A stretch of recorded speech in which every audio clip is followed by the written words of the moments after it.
dear friends, the portion of Emor, Emor el Kohanim bnei Aaron, say to the Kohanim, the sons of Aaron, and then tell them so and so and on.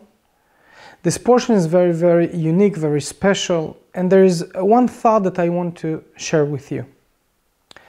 We see here that you are a Kohen, priest, if literally, because you're coming directly, you are a descendant of Aaron, Aharon a Kohen, Aharon the high priest.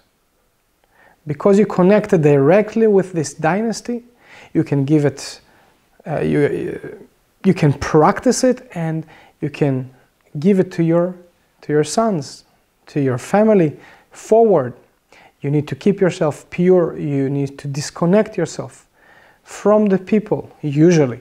You're there for the people when they need it, but that's it. You're not even allowed to help to bury the dead, and so on. In that sense, we see that when we came out of Egypt, the firstborn of each family is supposed to be the one to serve in the tabernacle, in the holy temple, in the Beit HaMikdash, and before that the Mishkan. But it didn't happen. It didn't happen. We know about the Chet HaEgel. We know about the golden calf. And since then, the dynasty of Aharon do this work for all of us, serving us before God. But there is one exception in this story. And this is a story about another Kohen that we're going to read about him only in few weeks, in actually more than a few weeks. And this is Pinchas. Pinchas ben Elazar ben Aaron HaKohen. Pinchas, yes, he is from the dynasty of Aharon.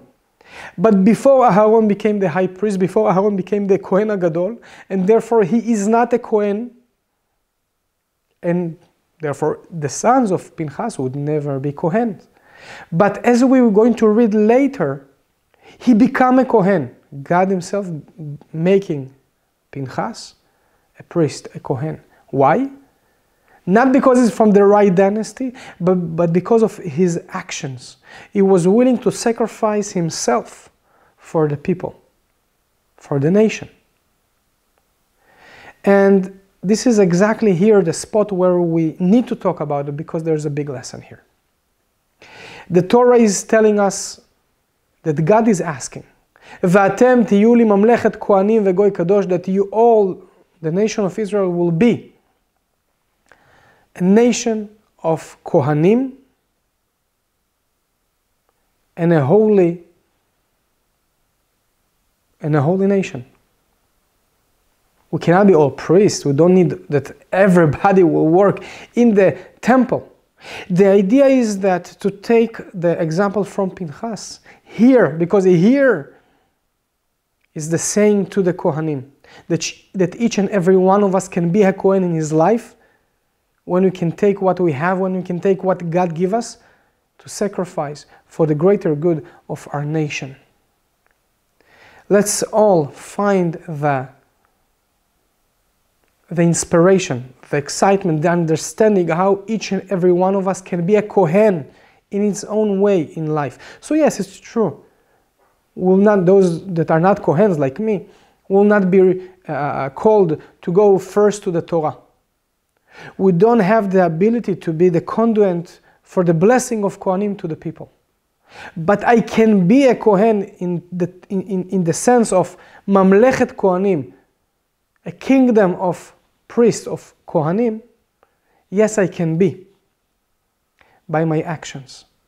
Am I willing to stand up, to go out of my, as we'll have to say in English, comfort zone, in order to bring goodness, to care, to share, to protect those who are around me?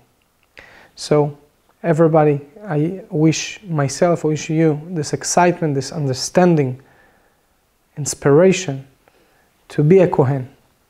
Shabbat Shalom.